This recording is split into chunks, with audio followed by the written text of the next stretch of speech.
और हमारी वाइफ बिना पढ़े लिखे तो है ही है, लेकिन बहुत अच्छी, बहुत ब्यूटीफुल है। नमस्कार, मैं श्रुति शर्मा द सीनियर सागा के सभी दर्शकों का स्वागत करती हूँ। द सीनियर सागा सीरीज़ में हमारा मकसद है कि हम बड़े बुजुर्गों की ज़िंदगी से, उनके अनुभवों से अपनी ज़िंदगी में बदलाव लाएं। आज हमारे गेस्ट हैं श्री अमृतपाल सिंह जी, जो आपकी तरह और मेरी तरह एक ऑर्डिनरी इंसान है, पर उनकी एक एक्स्ट्राऑर्डिनरी कहानी है। आज हम जिस गांव में बैठे हैं, दुलेरा में, ये यहाँ के प्रधान रह चुके हैं। ये एक किसान के बेटे हैं और आज भी ये किसानी करते हैं। मुझे बहुत खुशी हो रही है बताते हुए कि आज हम इनकी पर्सनल और प्रोफेशनल लाइफ के बारे में जानेंगे और खूब बातें करेंगे। Thank you so much Amritpal Singh ji, हमसे जुड़ने के लिए। थैंक यू, धन्यवाद श्रुति शर्मा, आपको नमस्कार। आपको भी मुझे बहुत और अच्छा लगा आपके आने का बहुत बहुत स्वागत।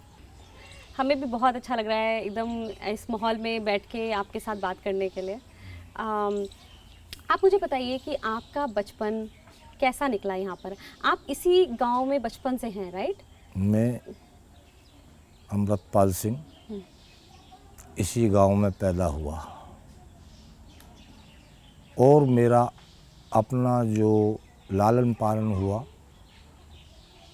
मेरे बुजुर्गों ने जो मेरा लालन पालन किया, बहुत अच्छे से किया जी।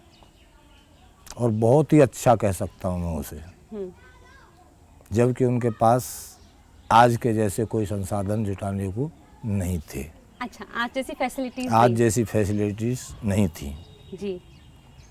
लेकिन दही, दूध, छाछ, गेहूं चने की रोटी, सरसों बथुआ खवा करके बहुत अच्छा, बहुत ही सुंदर लालन पालन किया।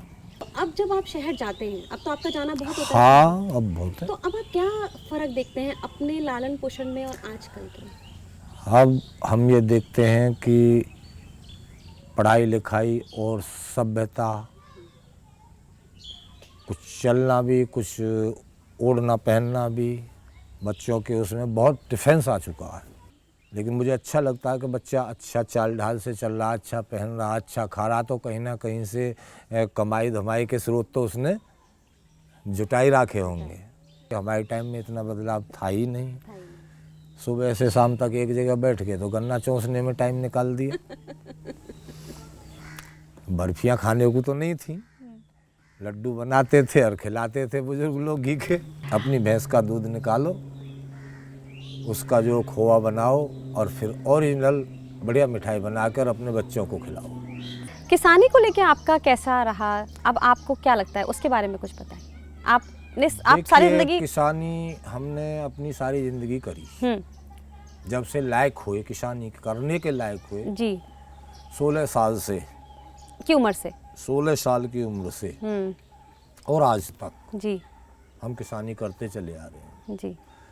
लेकिन किसानी मेरा अपना जो तजुर्बा है उसमें एक जुआ है, एक तरह से लक है। पता नहीं ये ईश्वर की या सरकार की कहूँ या किसकी कहूँ, क्यों है ऐसा कि जब वो किसान को ज़रूरतें होती हैं, जब उसके पास कोई आमदनी का स्रोत नहीं रहता है। जैसे कि आज खाद भी चाहिए, दवाइयाँ भी चाहिए, पानी भी चाहिए गेहूँ तैयार करने के लिए जी। इन दिनों किसान के पास कहीं से कोई आमदनी का स्रोत नहीं रहता है। तो इसीलिए किसान के बच्चे ज़्यादातर अशिक्षित भी रह जाए हैं। ओहो। उनकी फीस नहीं गई तो मास्टर ने भगा दिया बच्चे को। उसको भी झेला, क्योंकि खेत में खाद लगानी ज़रूरी है। तो किसानी का बहुत बड़ा जुआ है, अल्लाह का। आपकी फैमिली में जो बच्चे हैं, जो नई जनरेशन है, वो पढ़ लिखने के बाद किसानी में आए या आए ही नहीं? नहीं, मैं ये चाहूँगा ऐसा कुछ नहीं, बिल्कुल ऐसा भी नहीं कि किसानी से अगर अच्छे से पढ़ लिख जाता है, एग्रीकल्चर से कुछ करता है, तो मैं बहुत अच्छे से जानता हूँ और मैं समझ सकता हूँ कि वो किसानी में भी आ जाएगा तो कोई दिक्कत नहीं होगी। लेकिन पढ़ाई करके 70% जनसंख्या को कहाँ से खाने के लिए अनाज आएगा, कहाँ से सब्जियाँ आएंगी? सही बात है, बिल्कुल सही बात है। तो इसलिए पढ़ा लिखा किसान होना बहुत ज़रूरी है आज के टाइम में। थोड़ी खेती रह गई, पहले फार्मर्स ज़्यादा थे हमारे पास, बहुत ज़्यादा थे, अभी कम होते जा रहे हैं। जिससे कि हमारे भी दिमाग बिगड़े हुए थे कि हम नहीं पढ़ाई करें, नहीं कुछ करें। रईस, अरे जमींदार के बेटे थे हम। सही बात हम है। मजदूर के नहीं थे। मतलब पिक्चरों में सही दिखाते थे। हाँ। जमींदार के बच्चे। हम जमींदार के बच्चे थे, ये हमारे बूथ ही उसमें, क्योंकि बचपन में उस चीज़ को काट नहीं पाए, लेकिन वो काट देनी चाहिए थी। कोई ऐसा आदमी नहीं मिला कि जो कटवा सके, रास्ते को बदलवा सके।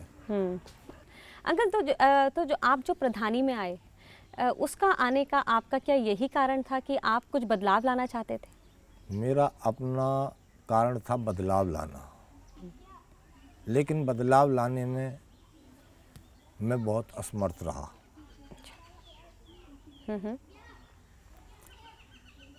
किसी के 10 काम कर दो, 1 काम मत करो, बेकार हो गए वो।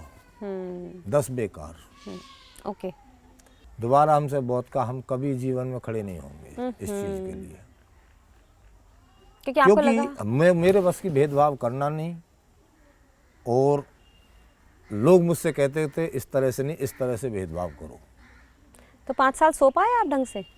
हाँ, बढ़िया से। ऐसा तो नहीं है, खैर नहीं सोएंगे, पर इतने नहीं सो पाते हैं कि जब कोई वजन आ जाता, मैं नहीं, कोई भी हो, किसी पे भी वजन आ जाता तो पूरे टाइम तो गलत भी बात नहीं सोचता, कभी तो एक बात अच्छी सोचेगा ही। जीवन में कितना भी बड़ा खराब आदमी हो, वो एक बार तो कभी तो सोचेगा भाई भगवान कोई चीज़ है। मतलब हमारे प्रधानी में आप ये कहना चाहते हैं, या कोई भी, मेरे को लगता है लीडरशिप की पोजीशन होती है, कोई भी लीडरशिप की हो, पोजीशन होती है, उसमें आपको लगता है कि कहीं ना कहीं पॉलिटिक्स आ जाती है? पॉलिटिक्स घुस जाती है उसमें। और जब वो पॉलिटिक्स घुसती है तो वो थोड़ा मुझे अपने आप में गंदा फील होता है। नीति बनाई और नियत में खोट रख लिया हमने, तो वो फिर अच्छा नहीं होता है। नियत और नीति एक होनी चाहिए और साफ होनी चाहिए। और इसलिए मेरे को आपको एक और क्वेश्चन पूछने का मन कर रहा है कि इस माहौल में आपका गृहस्थ जीवन कैसा, आपने कैसे करा, कैसे डिसीजंस लिए अपने बच्चों के लिए? आप अपनी वाइफ को कहाँ घुमाने ले जाते थे? हम और हमारी वाइफ बिना पढ़े लिखे तो है ही हैं। कोई संकोच मत करो इस बात में। नहीं नहीं नहीं, लेकिन बहुत अच्छी, बहुत ब्यूटीफुल है आपकी वाइफ। मेरी वाइफ। ये तो बहुत ही प्यारी लाइन है। बिल्कुल। मैं समझता हूँ मेरी वाइफ मेरे जीवन में, मेरी जीवन साथी बहुत अच्छी रही है। कभी पैसे भी नहीं होते तो ये भी जिद नहीं है कि ये चीज़ आनी है। अरे माय गॉड। ये ज़रूरी नहीं है कि उसके मायके में कोई शादी है, ब्याह है और हमारे पास कपड़ों का इंतज़ाम नहीं है तो नहीं ज़रूर जाना है जी। नहीं, अपना इंतज़ाम होगा तो जाएंगे, वरना नहीं जाएंगे, यहीं से नमस्ते कर लेंगे। तो बहुत बड़ा साथ दिया है। पर अंकल, आपको लगता है कि लड़कियों का पढ़ना ज़रूरी है? बहुत ज़रूरी है, मुझे लगता है। जैसे कई लोग सोचते हैं ना कि लड़कियां तो घर पे रहेंगी, तो इतना नहीं है। गृहिणी भी होती है तो वो भी पढ़ी लिखी होनी चाहिए। वो रसोई में बहुत कुछ बचत कर देगी अगर पढ़ी लिखी है तो, और हमें भी संभाल देगी। और जो धक्का मारी है तो उसके ऊपर कोई भी किसी तरह का विश्वास नहीं किया जा सकता। सही बात है। मुझे बहुत अच्छा लग रहा है आपसे बात करना, और मैं इंटरव्यू के एंड पे जा रही हूँ, और मैं आपसे एक बहुत इंपॉर्टेंट सवाल आपसे पूछना चाहती हूँ। लेकिन पहले मैं ये बताना चाहती हूँ दर्शकों को कि आप प्रधान रहे, आप एक किसान रहे, आपने इतनी बड़ी गृहस्थी को संभाला। हमेशा आपके पास पैसे का कोई ऐसा नहीं था कि एकदम कोई अनलिमिटेड सप्लाई है। फिर भी अंकल, तो हमें बताइए, आपने अपने इस जीवन, और मैं आपसे सबसे पहले तो यही पूछना चाहती हूँ कि इन सब चीज़ों के बावजूद क्या आज आपको लगता है कि आपने एक अच्छा जीवन बिताया? हाँ, मुझे लगता है, मुझे बहुत संतोष है, बहुत अच्छा जीवन बिताया। और ये संतोष क्योंकि कैसे आया आपके अंदर? ऐसे आया कि जब कि हमारे पास में कोई स्रोत नहीं था, थोड़ा सा साइड में दूध बेच लिया अपना, कम खा पी के, थोड़ा अन्न बेच लिया, थोड़ा गन्ना बेच लिया, उसी में से बच्चों को जितना लायक कर सके वो करिया। शादियाँ करी, लड़कियों के भात छोचिक दिए, लेकिन समय पर सब कुछ होता चला गया। मुझे ये संतुष्टि है कि थोड़ा समय तो लगता है, थोड़ा लेट सवेर हो जाता है, लेकिन मैं बहुत संतुष्ट हूँ। ईश्वर ने बहुत अच्छे से जीवन व्यतीत करवाया मेरा। Thank you so much uncle, हमें अपना टाइम देने के लिए, अपने घर पे बुलाने के लिए, और इतना टेस्टी आपने खाना खिलाया। आपको कैसा लगा? आई होप आपको भी अच्छा लगा हो। थैंक यू श्रुति शर्मा, आपके आने के हम बहुत बहुत आभारी। बहुत अच्छा लगा, धन्यवाद आपको और आपकी टीम को। Thank you so much uncle. Thank you आप सभी दर्शकों का हमारा यह प्रोग्राम देखने के लिए। अगर आपको ये प्रोग्राम अच्छा लगा है, ये एपिसोड अच्छा लगा, तो प्लीज़ लाइक, शेयर और सब्सक्राइब करना ना भूलें। अगर आपके पेरेंट्स और रिलेटिव्स हमारे इस प्रोग्राम का पार्ट होना चाहते हैं तो प्लीज़ हमें कमेंट सेक्शन में भेज के ज़रूर बताएं। Thank you and you have a nice day. Bye bye.